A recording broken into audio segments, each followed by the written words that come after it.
Hello नमस्कार साथियों, कैसे आप लोग। उम्मीद है सभी लोग बहुत अच्छे होंगे। आज की हमारी क्लास रहने वाली है मैथ्स पेडागोजी की। तो उम्मीद है आप लोग अच्छी तरीके से अपनी मैथ्स की तैयारी भी कर रहे होंगे साथ साथ में। और बाकी सारे सब्जेक्ट की भी क्लासें हम करा ही रहे हैं, जैसे कि सीडीपी के प्रीवियस ईयर क्वेश्चनों की सीरीज चल रही है आपकी। और ये मैथ्स पेडागोजी जो है ये भी प्रीवियस ईयर क्वेश्चनों पर आधारित है, जो आपके ऑनलाइन एग्जाम हुआ सीटेट का, जो आपकी 22 से 23 शिफ्ट हुई थी, वो सभी के सभी हम यहाँ पे क्वेश्चन करेंगे। तो जो लोग चैनल को सब्सक्राइब नहीं किए हैं अभी तक, वो लोग कर लीजिए, क्योंकि आपको हमारी क्लासें मिलते रहें। और ये सारी की सारी क्लासें बहुत ही ज़्यादा इंपॉर्टेंट रहने वाली हैं आपके सीटेट 2022, जो आपका दिसंबर या जनवरी में होगा उसके लिए। तो चलिए देर न करते हुए अपनी क्लास को शुरू करते हैं। आज का जो आपका पहला क्वेश्चन है वह रहने वाला है, ये देखिए आपके सामने, सभी लोग पढ़िए और आंसर कर दीजिए। लिखा है, कक्षा 2 के छात्रों को 44 लिखने के लिए कहा गया, क्लास 2 में 44 लिखने के लिए बोला गया। तो जितने भी छात्र थे उनमें से कुछ ने तो 404 लिखा। अध्यापक के रूप में आप इसको कैसे संबोधित करेंगे, आपको ये बताना है। तो आपने वहाँ पे बोला कि सभी लोग 44 लिख के दिखाए, यानी 44 लिख के दिखाइए। तो कई सारे छात्रों ने 44 को क्या लिखा, 404 लिख दिया। आप टीचर हैं एक, तो आप कैसे संबोधित करेंगे इसको, ये बताना है। पहला ऑप्शन है, उनकी कापियों में सही उत्तर लिख देंगे। जितने भी बच्चों ने गलत लिखा है उनकी आप कापी लेंगे और आप सही उत्तर लिख करके दे देंगे। तो इससे कोई फ़र्क पड़ेगा क्या बच्चों के ऊपर? नहीं पड़ेगा, यानी यहाँ ये ऑप्शन तो बिल्कुल भी नहीं हो सकता। ऑप्शन नंबर 1 आपको काट देना है। दूसरा ऑप्शन लिखा था, उन्हें मूर्त पदार्थ से विनिमय नियम सिखाएंगे, ये हो सकता है। लेकिन तीसरा देखते हैं। तीसरा लिखा है, उनको उस समूह में रखेंगे जिसने सही लिखा है, इससे भी कोई फ़र्क नहीं पड़ेगा। मान लीजिए कुछ बच्चों ने सही लिखा है 44 को और कुछ बच्चों ने गलत लिख दिया है।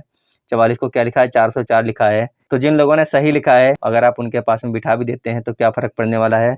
बच्चे नहीं समझ पाएंगे कि हमारा किस लिए गलत हो गया है। तो ये ऑप्शन भी आपका नहीं होगा। ऑप्शन नंबर 4 है, उन्हें सही उत्तर प्राप्त करने के लिए कहेंगे। अगर वो सही उत्तर अपने आप ही कर लेते तो फिर गलत करते हैं क्यों? अगर आप उनको वापस भेज देंगे तो हो सकता है कि 404 की जगह पर 440 लिख करके ले आए। उनको जब पता ही नहीं है 44 कैसे लिखना है, तो हो सकता है कि फिर से गलत लिख के लाएँ, तो ये भी नहीं होगा। अब देखिए आपका सही कौन सा बच गया। तो आपका जो सही बच गया वो बच गया ऑप्शन नंबर 2, यानी कि बी वाला। देखिए, उन्हें मूर्त पदार्थों से विनिमय नियम सिखाएंगे या फिर समझाएंगे, जिससे बच्चे समझ जाएंगे कि 44 कैसे लिखना था और हमने क्या गलती कर दी है। क्योंकि जब तक आप समझाएंगे नहीं, बताएंगे नहीं किसी माध्यम से, तब तक बच्चे नहीं समझ पाएंगे कि हमने क्या गलती की थी और हमको किस प्रकार से क्वेश्चन करना था। तो उम्मीद है सभी लोगों ने सही आंसर कर लिया होगा। अब चलते हैं अपने अगले क्वेश्चन पर, क्वेश्चन नंबर 2। देखिए लिखा है, गणित के प्राथमिक पाठ्यक्रम में प्रतिचित्रण का परिचय देने का मुख्य प्रयोजन है। सभी लोग करेंगे, बहुत अच्छा क्वेश्चन है, प्रीवियस ईयर क्वेश्चन है सारे के सारे। गणित के प्राथमिक पाठ्यक्रम में प्रतिचित्रण का परिचय देने का मुख्य प्रयोजन क्या है? सभी लोग ऑप्शन पढ़िए और आंसर कर दीजिए एक बार। देखिए यहाँ पे नीचे आंसर लिखे हुए हैं, इस प्रकार से आपको करने हैं। तो सभी लोग बताइए क्या सही होने वाला है। पहला ऑप्शन आपका है, त्रिविम विचार क्षमता को प्रोत्साहन देना। दूसरा ऑप्शन लिखा है, आनुपातिक विवेचन को प्रोत्साहन देना। जबकि तीसरा ऑप्शन लिखा है, विषम को सरल और रुचिकर बनाना। चौथा ऑप्शन लिखा है, संख्याओं की नीरसता को समाप्त करना। तो बताइए सही आंसर कौन सा होगा? गणित के प्राथमिक पाठ्यक्रम में प्रतिचित्रण का परिचय देने का मुख्य प्रयोजन क्या है? तो चलिए इसका सभी लोग आंसर करिए एक बार। पहला ऑप्शन देखिए, पहला ऑप्शन जो लिखा है, त्रिविम विचार क्षमता को प्रोत्साहन देना, हो सकता है, बिल्कुल हो सकता है। दूसरा ऑप्शन लिखा है, आनुपातिक विवेचन को प्रोत्साहन देना। प्रतिचित्रण का परिचय देने का मुख्य कारण यहाँ पे पूछा गया है, प्रयोजन पूछा गया है। तो ऑप्शन नंबर ए और बी ये दोनों सही। तीसरा देखते लिखा है, विषम को सरल और रुचिकर बनाना। जो चीज़ विषम है बच्चों के लिए, उसको आप सरल कैसे बना सकते हैं, रुचिकर कैसे बना सकते हैं प्रतिचित्रण के द्वारा। तो ऑप्शन नंबर सी नहीं होगा, क्योंकि ये चीज़ विषम है, पहले से ही उनके अनुकूल नहीं है। चौथा ऑप्शन लिखा, संख्याओं की निरस्ता को समाप्त कर देना, यानी कि ऐसे क्वेश्चन या फिर ऐसी संख्या जिनको बच्चे करने के लिए प्रोत्साहित नहीं है या फिर नहीं कर पा रहे हैं, नीरस है जो चीज़, उनको आप क्या करेंगे, समाप्त कर देंगे। तो ऐसा कुछ नहीं आप कर पाएंगे प्रतिचित्रण का परिचय देने से। तो ऑप्शन नंबर ए और बी जहाँ पे होगा वही आपका सही हो जाएगा। तो ऑप्शन नंबर ए और बी देखिए कहाँ पर है, तो वो है सिर्फ ऑप्शन नंबर सी में। तो ऑप्शन नंबर सी जिन लोगों ने किया उनका सबका बिल्कुल सही हो जाएगा इस क्वेश्चन के लिए। उम्मीद है आप लोगों का ये क्वेश्चन भी सही निकला होगा, क्योंकि सारे के सारे वही क्वेश्चन है जो आपके एग्जाम में पूछे गए हैं। तो लगातार क्लास में बने रहना है और आप अपनी क्षमता को चेक कीजिए कि आप कितने क्वेश्चन कर पा रहे हैं आज के इस 15 या फिर 20 क्वेश्चनों में से। शायद 20 क्वेश्चनों की सीरीज है ये। आगे देखिए लिखा हुआ है, एनसीएफ 2005 के अनुसार निम्नलिखित में से कौन से विषय प्राथमिक विद्यालय में गणित पाठ्यक्रम का भाग नहीं है? सभी लोग बताएंगे, निम्नलिखित में से कौन से विषय प्राथमिक विद्यालय में गणित पाठ्यक्रम का भाग नहीं है, वो भी आपको बताना है एनसीएफ 2005 के अनुसार। पहला ऑप्शन आपका लिखा है चौपड़ यानी कि टाइलिंग। दूसरा ऑप्शन है सममिति प्रतिरूप और चौथा ऑप्शन लिखा है अनुपात।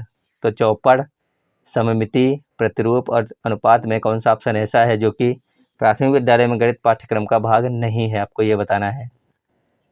तो क्वेश्चन नंबर 3 के लिए सभी लोग आंसर करेंगे एक बार, कौन सा ऑप्शन सही हो जाएगा इन चारों में से। तो चौपट की अगर बात की जाए तो बिल्कुल सही है। यहाँ पर आपको देखने को मिल सकता है कि बालक को सिखाने के लिए आप कई सारी चीज़ों का प्रयोग करते हैं इस प्रकार से। अगर बात की जाए सममित की तो यह भी आपको मिल जाएगा प्राथमिक स्तर पर, प्रतिरूप भी मिलते हैं, लेकिन अनुपात और समानुपात ये सब चीज़ें आपको देखने को नहीं मिलेंगी। तो ऑप्शन नंबर 4 बिल्कुल सही है इसका। जिन लोगों ने डी किया था उनका सबका बिल्कुल सही है। प्राथमिक विद्यालय में गणित पाठ्यक्रम में जो शामिल नहीं वो है अनुपात, ये शामिल नहीं है। बाकी सममित हो गया, प्रतिरूप हो गया, चौपड़ हो गया, ये सभी चीज़ें शामिल हैं। तो चलते हैं अगले क्वेश्चन पर, क्वेश्चन नंबर 4। सभी लोग पढ़िए एक बार, क्वेश्चन नंबर 4 सभी लोग पढ़िए और आंसर कर दीजिए क्या हो जाएगा। लिखा है, सूत्र का प्रयोग किए बिना अध्यापक निम्नलिखित में से किन साधनों या फिर शिक्षण अधिगम सामग्री का प्रयोग या दर्शाने के लिए कर सकता है कि विभिन्न आयामों वाले दो आयत का क्षेत्रफल समान हो सकता है। सूत्र का प्रयोग किए बिना आपको ये बताना है। तो चलिए आंसर करिए सभी लोग एक बार।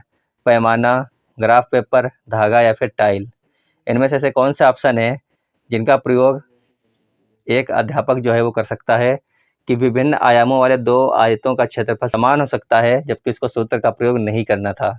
तो बताइए क्या कर सकता है। क्या पैमाना का प्रयोग करेगा, ग्राफ पेपर का प्रयोग करेगा, धागा का, या फिर टाइल का प्रयोग करेगा।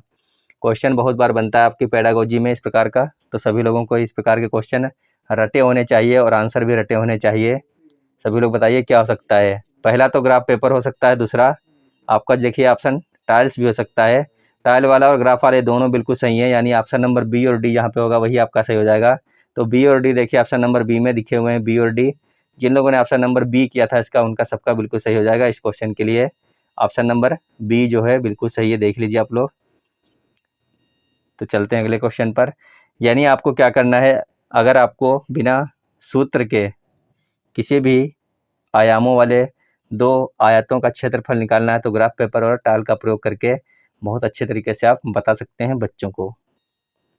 क्वेश्चन नंबर 5, निम्न में से गणित में उपलब्धि कम होने का कारण क्या हो सकता है। क्या वो लिंग हो सकता है, सामाजिक सांस्कृतिक पृष्ठभूमि हो सकती है, गणित का स्वरूप हो सकता है, या फिर व्यक्तित्व की स्वाभाविक क्षमता हो सकती है।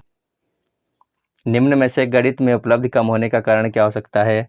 सभी लोग आंसर करेंगे। क्या वो लिंग है, यानी कि महिला और पुरुष का होना है, या फिर सामाजिक और सांस्कृतिक पृष्ठभूमि का होना है कि बच्चा कहाँ का रहने वाला है, किस प्रकार का व्यवहार कर रहा है, सीख सकता है या फिर नहीं सीख सकता है। ऑप्शन नंबर सी लिखा है, गणित का स्वरूप है, गणित हार्ड विषय या फिर ऐसा मानना है लोगों का इसलिए उपलब्धि का कारण कम हो रहा है, या फिर व्यक्तित्व की स्वाभाविक क्षमता, या फिर लोग सीखना ही नहीं चाहते हैं ये कारण है। सभी लोग बताइए सही आंसर क्या हो जाएगा इनमें से। तो क्वेश्चन नंबर 5 के लिए जो सही आंसर हो जाएगा वो हो जाएगा ऑप्शन नंबर बी। क्या हो जाएगा, सामाजिक और सांस्कृतिक पृष्ठभूमि। जिन लोगों ने किया इस क्वेश्चन का उनका बिल्कुल सही है। गणित में उपलब्धि कम होने का कारण है सामाजिक सांस्कृतिक पृष्ठभूमि। जिन लोगों ने ऑप्शन नंबर बी किया होगा उनका बिल्कुल सही है। माहौल भी कई सारी चीज़ों के ऊपर निर्भर करता है। आपके आसपास के जो लोग हैं उनको अगर गणित पसंद नहीं है, आपके आसपास कोई पढ़ता नहीं है, कोई पढ़ाता नहीं है, तो जो बच्चा होगा वो कहाँ पढ़ने जाएगा, कैसे सीखेगा, क्या करेगा। या फिर उसके आसपास के लोग गणित का प्रयोग ही नहीं करते हैं तो उसकी भी गणित कैसी हो सकती है, वीक हो सकती है। तो ऑप्शन नंबर बी जो है बिल्कुल सही है, सामाजिक सांस्कृतिक पृष्ठभूमि बिल्कुल सही आंसर है इस क्वेश्चन का। आगे अगर आपको हमारी इस क्लास की पीडीएफ चाहिए तो आपको हमारा ऐप डाउनलोड करना पड़ेगा। इसका नाम है मास्टर अड्डा लर्निंग ऐप। ये देखिए आपके सामने इस प्रकार से आपको गूगल प्ले स्टोर के ऊपर लोगो देखने को मिल जाएगा, आप इसको डाउनलोड कर लीजिएगा। यहाँ पर आपको हमारी इस क्लास की पीडीएफ मिल जाएगी। क्वेश्चन नंबर 6 है आपका, यह समझने के लिए कि 1/4 1/3 से छोटा है, निम्नलिखित में से कौन सी योजना सबसे अधिक उपयुक्त है। अगर आपको यह समझाना है किसी बच्चे को या फिर समझना है तो आप 1/4 3/4 से छोटा है, निम्नलिखित में से कौन सी योजना सबसे अधिक उपयुक्त हो जाएगी, सभी को बताना है। पहला ऑप्शन है लघुत्तम समापवर्त विधि का प्रयोग करना, दूसरा ऑप्शन है कागज की पत्तियों का प्रयोग करना, तीसरा ऑप्शन है डायनिस ब्लॉक्स का प्रयोग करना, चौथा ऑप्शन है संख्या चार्ट का प्रयोग करना। सबसे अधिक उपयुक्त आपको बताना है इनमें से कौन सा ऑप्शन हो जाएगा। क्वेश्चन नंबर 6 के लिए सभी लोग आंसर करेंगे। क्या आपको पता है कि एलसीएम के मेथड से आप ये सबसे ज़्यादा अच्छी तरीके से बता सकते हैं। तो एलसीएम का मेथड सबसे उपयुक्त तो नहीं है, तो ऑप्शन नंबर ए आपका कट जाएगा। दूसरा ऑप्शन सभी लोग देखिए क्या लिखा है, दूसरा ऑप्शन लिखा है कागज़ की पत्तियों का प्रयोग करना, तो ऑप्शन नंबर बी आपका हो सकता है। लेकिन सी देखिए लिखा है डायनिस ब्लॉक्स का प्रयोग करना, तो ये भी सबसे उपयुक्त नहीं है। संख्या चार्ट का प्रयोग करना उपयुक्त नहीं होगा इसके लिए। तो सबसे उपयुक्त इसमें क्या हो जाएगा, कागज़ की पत्तियों का प्रयोग करना, ऑप्शन नंबर बी बिल्कुल सही है। तो जिन लोगों ने ऑप्शन नंबर बी कर लिया था उनका सबका बिल्कुल सही आंसर हो जाएगा क्वेश्चन नंबर 6 के लिए। हो सकता है क्लास आपको थोड़ी सी हार्ड लगे, लेकिन सारे के सारे क्वेश्चन आपके प्रीवियस ईयर एग्जाम के क्वेश्चन हैं यहाँ पर, और इसी प्रकार से क्वेश्चन आपको आपके एग्जाम में भी देखने को मिलने वाले हैं मैथ्स पेडागोजी के। आगे देखते हैं, क्वेश्चन नंबर 7 है आपका, प्राथमिक कक्षाओं में बच्चों को गणित पढ़ाने के लिए बनाई जाने वाली पाठ्य योजना का निम्नलिखित में से कौन सा अति महत्वपूर्ण पहलू है? सभी लोग बताएंगे इस क्वेश्चन का सही आंसर क्या होने वाला है। प्राथमिक कक्षाओं में बच्चों को गणित पढ़ाने के लिए बनाई जाने वाली पाठ्य योजना का निम्नलिखित में से कौन सा अति महत्वपूर्ण पहलू है, आपको ये बताना है। पहला ऑप्शन आपका लिखा है पाठ्य पुस्तक के अनुक्रम का अनुसरण करना। दूसरा ऑप्शन आपका ये लिखा है गणितीय संकल्पनाओं को संरचनात्मक ढंग से प्रस्तुत करना। तीसरा ऑप्शन है विद्यार्थियों को अवसर देना कि वे संकल्पनाओं की संरचना करें। चौथा ऑप्शन लिखा है क्रियाकलापों को लिखना और इस संदर्भ में प्रश्न देना। क्रियाकलापों को लिख दोगे और उसके संदर्भ में प्रश्न दोगे तो सबसे महत्वपूर्ण पहलू हो जाएगा, जो बिल्कुल भी नहीं होने वाला है। तो डी वाला तो आप लोग देखते ही काट दीजिए। उसके बाद में ए देखिए लिखा है पाठ्य पुस्तक के अनुक्रम का अनुसरण करना, यानी कि जो चीज़ पाठ्य पुस्तक में लिखी गई है उसी को आप दोहराते रहिए, उसी का अनुसरण करते रहिए। ये क्या हो गया, अति महत्वपूर्ण पहलू हो गया। तो ऑप्शन नंबर ए भी आपका गलत है। बी लिखा है गणितीय संकल्पनाओं को संरचनात्मक ढंग से प्रस्तुत करना। तो बी और सी में से बताइए क्या सही हो जाएगा। क्वेश्चन नंबर 7 के लिए जो लोग ऑप्शन नंबर सी कर रहे हैं उनका बिल्कुल सही होगा। विद्यार्थियों को अवसर देना कि वे संकल्पनाओं की संरचना करें। जहाँ पे अवसर की बात आती है, आपको पता है कि सबसे ज़्यादा अच्छा और पॉजिटिव आंसर आपका हो जाता है अवसर देने की। जहाँ पे बात होगी विद्यार्थियों को स्वयं करने कराने की बात होती है, उससे ज़्यादा अच्छा कोई भी ऑप्शन होता नहीं है, और वही आंसर जो है आपका सही होता है अधिकतर। तो ऑप्शन नंबर सी इस क्वेश्चन के लिए बिल्कुल सही है। जिन लोगों ने ऑप्शन नंबर सी किया था, विद्यार्थियों को अवसर देना कि वे संकल्पनाओं की संरचना स्वयं करें, उनका सबका सही आंसर हो जाएगा ऑप्शन नंबर सी। अगला है क्वेश्चन आपका, क्वेश्चन नंबर 9। लिखा है निम्नलिखित में से कौन से कथन की सहमति गणित के संरचनात्मक यानी कि रचनावादी दृष्टिकोण से की जाती है? सभी लोग आंसर करेंगे इस क्वेश्चन का सही आंसर क्या हो जाएगा। निम्नलिखित में से कौन से कथन की सहमति गणित के संरचनात्मक यानी रचनावादी दृष्टिकोण से की जा सकती है? सभी लोग बताइए इसका सही आंसर क्या होने वाला है। फटाफट आंसर कीजिए इस क्वेश्चन के लिए सही आंसर क्या हो जाएगा। पहला ऑप्शन लिखा है गणित तथ्यों को सीखने के बारे में है। दूसरा ऑप्शन लिखा है गणितज्ञों से सच्चाई का आविष्कार अपेक्षित होने चाहिए। तीसरा ऑप्शन लिखा है गणित पूर्णतया विषय परक है। चौथा ऑप्शन लिखा है मार्गदर्शन गणित का महत्वपूर्ण पहलू है। सभी लोग बताइए सही आंसर क्या इन चारों में से है क्वेश्चन नंबर 9 के लिए।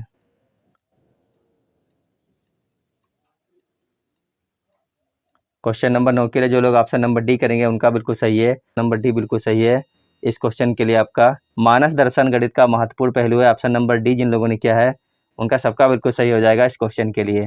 चलते हैं अगले क्वेश्चन पर। क्वेश्चन नंबर 10 है आपका, निम्नलिखित में से कौन सा क्रियाकलाप बच्चों में त्रिविम समझ को विकसित करने के लिए अधिक उपयुक्त है? आपको ये बताना है अधिक उपयुक्त इनमें से कौन सा ऐसा ऑप्शन है जो कि बच्चों में त्रिविम समझ को विकसित करने के लिए अधिक उपयुक्त हो जाएगा। पहला ऑप्शन है बोतल के ऊपरी दृश्य को चित्रित करना। दूसरा ऑप्शन है मानचित्र पर शहरों का स्थान निर्धारित करना। तीसरा ऑप्शन है चंद्रमा के उदय होने का समय दिखाना या फिर लिखना। और जबकि चौथा ऑप्शन है संख्याओं को संख्या रेखा का निरूपित करना। तो इनमें से कौन सा ऑप्शन ऐसा है जो कि त्रिविम समझ को विकसित करने के लिए अधिक उपयुक्त है?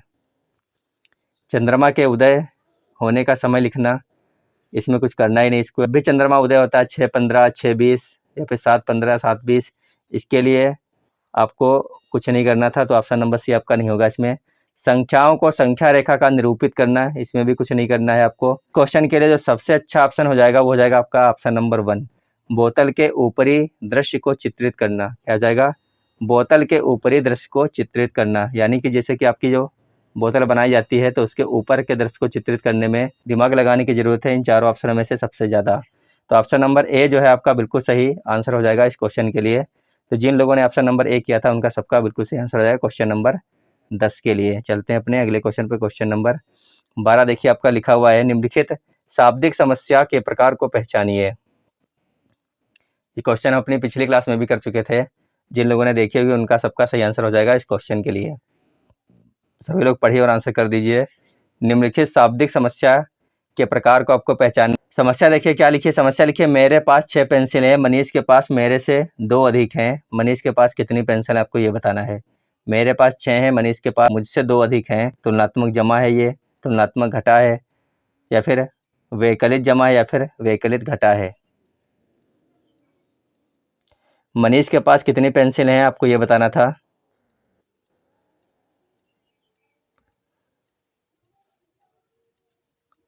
मनीष के पास जमा है मतलब कि क्या हो जाएगा आपको ये बताना है। सभी लोग आंसर करिए क्वेश्चन नंबर 12 के लिए। तो जो लोग इसका ऑप्शन नंबर 1 कर रहे हैं उनका बिल्कुल सही हो जाएगा, तुलनात्मक जमा। यानी अगर मेरे पास 6 पेंसिल थी तो उसके पास मुझसे 2 ज़्यादा यानी 8 हो जाएंगी। अगर 8 हैं तो मतलब कि जमा है मुझसे ज़्यादा, 2 उसके पास, तुलना की जाएगी तो जमा निकलेंगी यानी मुझसे ज़्यादा निकलेंगी, तो तुलनात्मक जमा हो जाएगा। यहाँ पर उल्टा होता कि मेरे पास 6 पेंसिल हैं जबकि मनीष के पास मुझसे 2 कम है, तो क्या हो जाता है यहाँ पर, तो हो जाता है यहाँ पर तुलनात्मक घटा। तो ऑप्शन नंबर ए जिन लोगों ने इस क्वेश्चन का किया है तुलनात्मक जमा, उनका सबका बिल्कुल सही आंसर हो जाएगा। तो क्वेश्चन नंबर 13 है आपका, हिंदू अरबी गणना प्रणाली के लिए निम्नलिखित में से कौन सा सही नहीं है, आपको ये बताना है। कौन सा सही नहीं है आपको ये बताना है, नहीं। तो चलिए ऑप्शन पढ़ते हैं। पहला ऑप्शन लिखा है एक संख्या में अंक की स्थिति इसका मान बताती है। दूसरा ऑप्शन लिखा है यह योगात्मक प्रकृति का है। तीसरा ऑप्शन लिखा है इसमें आधार 2 की प्रणाली का पालन किया जाता है। चौथा ऑप्शन लिखा है यह गुणात्मक प्रकृति का होता है। सभी लोग बताइए इनमें से कौन सा ऑप्शन सही हो जाएगा, कौन सा ऑप्शन सही नहीं होगा, आपको ये बताना था। तो इस क्वेश्चन के लिए ऑप्शन नंबर सी बिल्कुल सही होगा। लिखा है इसमें आधार 2 की प्रणाली का पालन किया जाता है, जबकि इसका जो सही होता अगर यहाँ पर, ये तो हो गया गलत, यही सही नहीं है। ऑप्शन नंबर इस क्वेश्चन के लिए बिल्कुल सही है। इसका अगर देखा जाए सही होता है इसमें आधार 10 की प्रणाली का पालन जाता है, यहाँ पे लिखा है 2, इसीलिए यही ऑप्शन आपका गलत हो गया, ऑप्शन नंबर सी। जिन लोगों ने ऑप्शन नंबर सी किया था क्वेश्चन नंबर 13 के लिए, उनका सबका बिल्कुल सही आंसर हो जाएगा। इसमें आधार 2 की प्रणाली का पालन नहीं होता, जबकि इसमें होता है आधार 10 की यानी कि 10 की प्रणाली का पालन किया जाता है। अगला क्वेश्चन है आपका क्वेश्चन नंबर 14, सभी लोग पढ़िए और आंसर कर दीजिए। लिखा है प्राथमिक स्तर पर ज्यामिति के अध्यापन के लिए वांछनीय प्रक्रिया पहचानिए। प्राथमिक स्तर पर ज्यामिति को पढ़ाने के लिए वांछनीय प्रक्रिया आपको पहचाननी है। पहला ऑप्शन लिखा है प्राथमिक स्तर पर ज्यामिति को सरल मूलभूत आकृतियों की पहचान तक सीमित रखना चाहिए। दूसरा ऑप्शन लिखा है अध्यापक को प्रारंभ में सरल आकृतियों की स्पष्ट परिभाषा देनी चाहिए और उदाहरण दिखाने चाहिए। तीसरा ऑप्शन लिखा है बच्चों को प्रचुर अवसर दिए जाने चाहिए कि वे दिक् स्थान की अंतर्दर्शी समझ को विकसित कर सकें। जबकि चौथा ऑप्शन लिखा है प्राथमिक स्तर पर व्यापक ज्यामिति शब्द संग्रह का विकास करना उद्देश्य नहीं होना चाहिए। सभी लोग बताइए कौन सा ऑप्शन सही है क्वेश्चन नंबर 14 के लिए। सारे के सारे क्वेश्चन आपके प्रीवियस ईयर क्वेश्चन है, बहुत बार रिपीटेड क्वेश्चन है, कई के बार एक एक क्वेश्चन आपके एग्जाम में बन चुका है। क्वेश्चन नंबर 14 के लिए जो सही आंसर हो जाएगा वो हो जाएगा ऑप्शन नंबर सी, बच्चों को प्रचुर अवसर दिए जाने चाहिए कि वे दिक् स्थान की अंतर्दर्शी समझ को विकसित कर सकें। अभी हम लोग बात भी कर चुके हैं कि जहाँ पे अवसर की बात आएगी बच्चों को देने की, वही आंसर आपका सबसे पॉजिटिव आंसर होता है और वही आंसर सही भी होता है आपका। तो जिन लोगों ने ऑप्शन नंबर सी किया था क्वेश्चन नंबर 14 के लिए, उनका सबका बिल्कुल सही आंसर हो जाएगा। अगला क्वेश्चन आपका क्वेश्चन नंबर 15, बताइए सही आंसर क्या है इस क्वेश्चन का। क्वेश्चन लिखा है निम्नलिखित में से क्या गणितीय तर्कणा का सूचक है। गणितीय तर्कणा का सूचक आपको बताना है क्या है निम्नलिखित में से। पहला ऑप्शन लिखा है गणितीय संकल्पनाओं की परिभाषा देने की क्षमता। दूसरा ऑप्शन लिखा है आपका गणितीय प्रक्रिया की तर्क संगतता देने की क्षमता। तीसरा ऑप्शन लिखा है परिकलन में निपुणता की क्षमता। जबकि चौथा ऑप्शन लिखा है विभिन्न परिस्थितियों में सही सूत्रों को स्मरण करने की क्षमता। तो बताइए इनमें कौन सा ऑप्शन सही होगा, निम्नलिखित में से क्या गणितीय तर्कणा का सूचक है। क्वेश्चन नंबर 15 के लिए ऑप्शन नंबर बी आपका बिल्कुल सही हो जाएगा। क्या हो जाएगा, गणितीय प्रक्रिया की तर्क संगतता देने की क्षमता जो है यही गणितीय तर्कणा का सूचक है। ऑप्शन नंबर बी आपका इस क्वेश्चन के लिए बिल्कुल सही आंसर है। चलते हैं अगले क्वेश्चन पर। क्वेश्चन नंबर 16 देखिए, सभी लोग पढ़िए और आंसर कर दीजिए एक बार। एक गणितीय प्रमेय है, आंसर बताइए क्या होगा इस क्वेश्चन का। एक गणितीय प्रमेय क्या है, इन चारों ऑप्शन को पढ़िए और आंसर कर दीजिए। लिखा है एक कथन जिसे अभिग्रहित की तर्कसंगत युक्तियों द्वारा सिद्ध किया गया है। दूसरा ऑप्शन लिखा है एक कथन जो कि सदैव सही होता है और उसे उपपत्ति की आवश्यकता नहीं है। तीसरा ऑप्शन आपका लिखा है एक कथन जिसकी सत्यता या असत्यता की कोई जानकारी नहीं है। चौथा ऑप्शन लिखा है एक कथन है जिसकी उपपत्ति यथेष्ट साक्ष्य से रहित है। तो एक गणितीय प्रमेय क्या है आपको ये बताना था। इस क्वेश्चन के लिए ऑप्शन नंबर ए बिल्कुल सही हो जाएगा आपका। क्या हो जाएगा, एक कथन जिसे अभिग्रहितों की तर्कसंगत युक्तियों द्वारा सिद्ध किया गया है, यही क्या है, एक गणितीय प्रमेय है। ऑप्शन नंबर ए जिन लोगों ने किया था इस क्वेश्चन के लिए, उनका बिल्कुल सही आंसर हो जाएगा। अगला क्वेश्चन पढ़िए और आंसर कर दीजिए एक बार। Question number 17। क्वेश्चन नंबर 17 देखिए, लिखा हुआ है वस्तु में जो कि एक समान वस्तु के बराबर हैं वे एक दूसरे के बराबर होंगी, यह अभिग्रहित जो अंक गणित व बीज गणित का आधार है दिया है। यूक्लिड ने दिया है, पाइथागोरस ने दिया है, देकार्ते ने दिया या फिर आयलर ने दिया है। आपको ये बताना है वस्तु में जो कि एक समान वस्तु के बराबर हैं वे एक दूसरे के बराबर होंगी, यह अभिग्रहित जो अंक गणित व बीज गणित का आधार ये किसने दिया है, आपको ये बताना है। क्वेश्चन नंबर 17 के लिए बताइए सही आंसर क्या हो जाएगा। इस क्वेश्चन का सही आंसर हो जाएगा ऑप्शन नंबर ए। क्या हो जाएगा? यूक्लिड हो जाएगा। क्या हो जाएगा? यूक्लिड। ऑप्शन नंबर ए जिन लोगों ने किया है उनका सबका बिल्कुल आंसर हो जाएगा। यह आधार जो है ये किसके द्वारा दिया गया है? यूक्लिड के द्वारा दिया गया है। अगला क्वेश्चन आपका क्वेश्चन नंबर 18। सभी लोग पढ़ेंगे और आंसर करिए एक बार। गणित में अंतः विषयकता को प्रोत्साहित करने के लिए निम्नलिखित में से किसे आकलन योजना के रूप में उपयोग किया जा सकता है? पहला ऑप्शन लिखा है परियोजना, दूसरा ऑप्शन लिखा है क्षेत्र भ्रमण, तीसरा ऑप्शन लिखा है वर्णन अभिलेखों का, चौथा ऑप्शन लिखा है ओलंपियाड का। तो सभी लोग आंसर करेंगे एक बार, क्या सही आंसर होगा। आंसर देखिए नीचे आपके लिखे गए हैं, उनको पढ़िए और बताइए क्या सही आंसर हो जाएगा। गणित में अंतः विषयकता को प्रोत्साहित करने के लिए निम्नलिखित में से आकलन योजना के रूप में उपयोग किया जा सकता है। क्वेश्चन नंबर 18 का सही आंसर बताइए क्या हो जाएगा।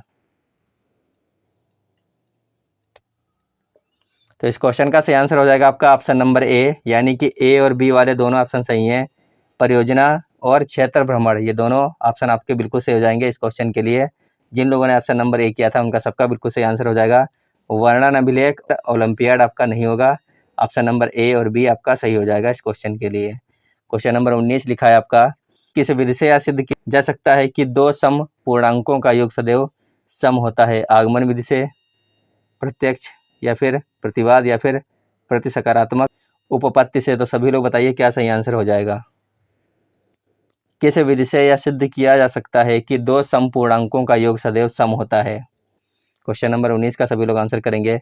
ऑप्शन ए लिखा था आगमन विधि, दूसरा है प्रत्यक्ष, तीसरा है प्रतिवाद और चौथा ऑप्शन है प्रति सकारात्मक उपपत्ति। तो बताइए सही आंसर क्या होने वाला है इस क्वेश्चन का। क्वेश्चन नंबर 19 के लिए ऑप्शन नंबर बी आपका बिल्कुल सही होगा। प्रत्यक्ष उपपत्ति जो है बिल्कुल सही आंसर है आपका इस क्वेश्चन के लिए। ऑप्शन नंबर बी क्या हो जाएगा? प्रत्यक्ष उपपत्ति के द्वारा यह सिद्ध किया जा सकता है दो समपूर्णांकों का योग सदैव कैसा होता है? सम होता है। चलते हैं अगले क्वेश्चन पर। क्वेश्चन नंबर 20 है आपका, गणित के उच्च प्राथमिक स्तर पर निम्नलिखित में से किन कौशलों को प्रोत्साहित किया जाता है? सभी लोग बताइए किन कौशलों को प्रोत्साहित किया जाता है गणित के उच्च प्राथमिक स्तर पर? पहला ऑप्शन लिखा है मानस दर्शन, दूसरा ऑप्शन लिखा है पक्षांतरण, तीसरा ऑप्शन है कंठस्थ करना, चौथा ऑप्शन है सामान्यीकरण, जबकि अगला ऑप्शन है अनुमान लगाना। तो कंठस्थ करना तो बिल्कुल गलत होता, आपका इसको काट देंगे। अब बचा मानस दर्शन करना, पक्षांतरण करना, अनुमान लगाना, सामान्यीकरण करना, यानी option number A B D और ई जहाँ पे होगा वही सही होगा। ए बी डी ई देखिए ऑप्शन नंबर ए में ही है, ए बी डी ई, तो ऑप्शन नंबर ए आपका बिल्कुल सही हो गया क्वेश्चन नंबर 20 के लिए। इसमें आपको सिर्फ कंठस्थ करना काट देना था, क्योंकि कंठस्थ करना क्या होता है? गलत होता है, आपका निगेटिव आंसर में निकलता है। ऑप्शन आपके सही थे, इसीलिए आपका ऑप्शन नंबर ए जो है सही हो गया। मानस दर्शन, पक्षांतरण, सामान्यीकरण और अनुमान लगाना ये सभी क्या हैं? ये सभी गणित के कौशलों को प्रोत्साहित करने में सहायता करते हैं। अगला और अंतिम क्वेश्चन है, निम्नलिखित में से किस कार्य से विद्यार्थियों में विवेचनात्मक विचारों के विकास की संभावना न्यूनतम होगी? आपको ये बताना है। ऐसा कौन सा कार्य इसमें है जिसके द्वारा विद्यार्थी के विचार सबसे कम, यानी कि उसको अपने विचारों का प्रयोग करना है, ये आपको बताना है। ऐसा कौन सा ऑप्शन है जिसमें विद्यार्थी को सोचना नहीं है, सीधे आंसर कर देना है? सभी लोग बताइए क्या सही आंसर इस क्वेश्चन का।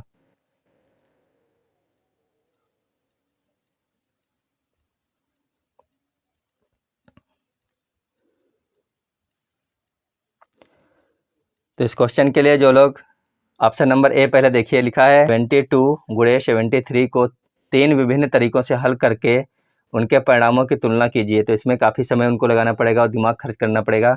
दूसरा ऑप्शन लिखा है समीकरण को निरूपित करने वाली कोई दो स्थितियों को सूत्रबद्ध की, जिसमें भी उनको अपना दिमाग लगाना पड़ेगा और समय लगाना पड़ेगा।